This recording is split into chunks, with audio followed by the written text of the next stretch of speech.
key thing to watch is whether there's a big disconnect between the diplomacy and what's being discussed at the table and what's actually happening on the ground and what the potential is. And that's when you have a disjuncture that's wide, when you have, say, a deteriorating situation where the discussions at the table don't reflect the reality on the ground, that's when you'll have problems kicking the negotiations down several levels to the ambassadors here in Washington, as well as a few other people who are part of the negotiating team. That's the typical pathway to diplomacy like this under President Trump. I think what we see quite often is his desire for what I call performative diplomacy. Diplomacy with the top leaders and things that will leave a media splash and impression. But frankly, the place where real diplomacy gets done is often at this level. The strengthening, though, of the Lebanese institutions is a key factor, and it's also why I'm a lot more hopeful on the Lebanon file these days, because there's an existing Lebanese government that has political legitimacy in a way that you don't have in many parts of the Palestinian territory, especially Gaza right now.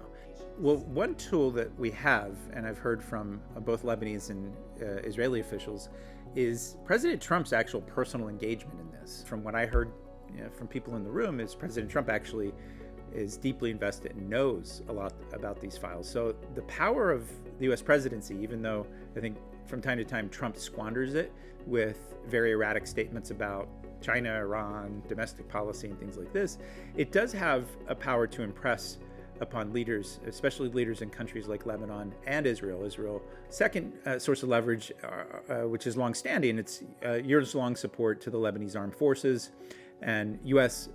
military, the U.S. Central Command actually supporting the strengthening and training of the Lebanese armed forces. That's essential for strengthening those institutions so that they're capable of maintaining law and order and dealing with challenges like Hezbollah. There are other tools of engagement that I think we've had, but over the last year or so, in the first year of the second Trump administration, where we've unilaterally disarmed ourselves. A lot of the tools of economic support funds and then engagement in public diplomacy, which sounds like soft matters, but it's actually essential for binding our countries together and helping broaden understandings and develop personal relationships that can last well beyond the current crisis and go into the years.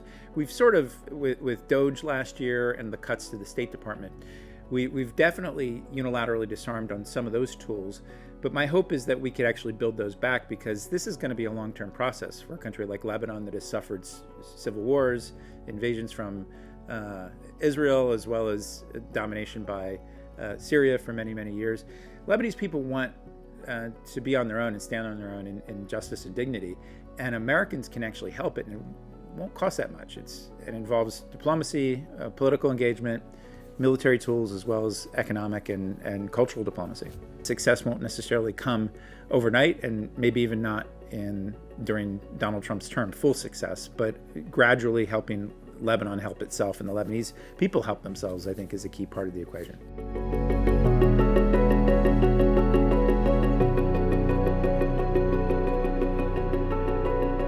First, we have confusion coming from the Trump administration about what their clarity of objective actually is in Iran. What is their desired end state? But then the other missing ingredient is the fact that they don't seem to be talking about those same questions with some of our closest Arab Gulf partners. I think the immediate crisis and the top priority is whether the Strait of Hormuz could actually be reopened because of the economic impact it's having worldwide, in America and other places as well. And they've gotten nowhere, as far as I can tell. He seems quite unsuccessful in getting to a diplomatic resolution with Iran on any of these files, much in the same way that he's not been successful with another big file, Russia's war against Ukraine. A key missing ingredient from U.S. policy is that we've not seen close strategic cooperation and consultation with Arab Gulf states on what the end goal looks like. For certain, we have close and continuing coordination tactically and operationally on military and defensive measures to help those countries like the UAE, like Qatar, like Saudi Arabia that have been attacked. I think even more acute given that Iran's neighbors suffered attacks from Iran, and they'll have higher lists of demands about the arsenals and the capacity that Iran still has. But what we're lacking is a conversation that includes the perspectives of Iran's neighbors, of what does the end state look like here. And that's why I think we have such a confused scenario here. Nuclear issue is still on the table. It was the number one issue in justification for some of the rationale of why America and Israel went to war. It's sort of a confused case because we learned in June of last year, after the 12-day war, that Iran's nuclear program was allegedly obliterated. That's what President Trump said. But then 6-7 months later, we go back to war in part because they were getting close to a nuclear weapon. We don't really have any good sense that in terms of intelligence and knowledge about where highly enriched uranium actually is, and whether that discussion is a practical roll-up-your-sleeves discussion like we had for 2-3 years between Iran and the P5+1 and the discussions that led to the JCPOA. The Iranian people have suffered from a lack of freedom, basic human rights, and dignity.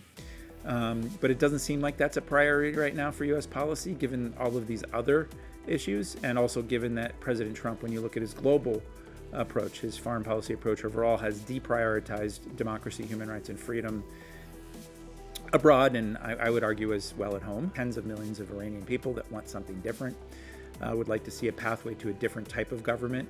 I don't know how that happens. I don't think it happens by aerial bombardments in war.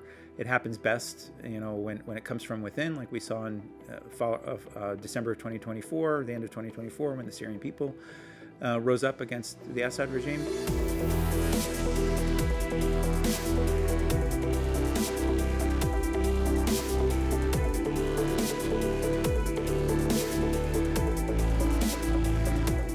Absolutely, this is a test of wills between Iran and the United States. Iran and the current regime sees itself as using the economic leverage they now have, which they did not have before the war, which is control of the Strait of Hormuz. This is causing pain at the gas pump for Americans, but it's causing pain all around the world, from Africa to the Philippines, where people's prices are going up.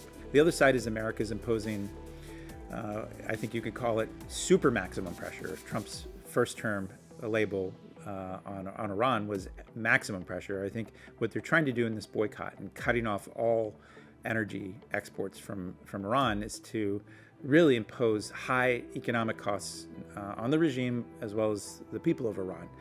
And no one really knows who is more resilient right now. There's a presumption that Iran, after decades of sanctions and war and other things, they have much more ability to withstand this pressure. But we'll see. We saw the people of Iran come out in droves in January to protest, in part because of the economic hardship they were facing back then. We do have a pretty good sense that from public opinion polls from in America and other places, and just economic metrics, how many Americans have soured on this Iran war, and they weren't even in favor of it from the get-go.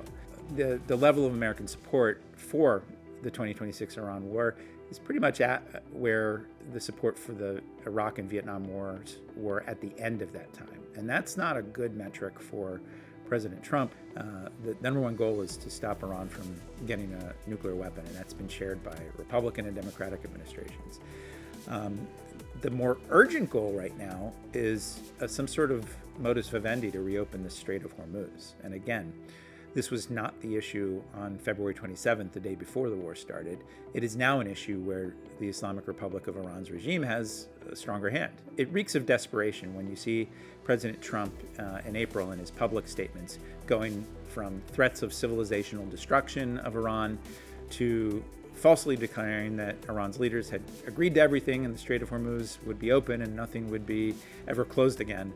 All of these things, I think, publicly signal a sign of desperation and perhaps weakness on the part of the United States and the Iranian leaders. This war, I think, in many ways has, yes, weakened the Iranian regime's position, but it also perhaps has produced a regime that is much more hardline and much less predictable, and thus harder to deal with when it comes to diplomacy. No matter what happens in this urgent crisis, even if we get some sort of continuation of the ceasefire, a lot of these issues will be with us for years.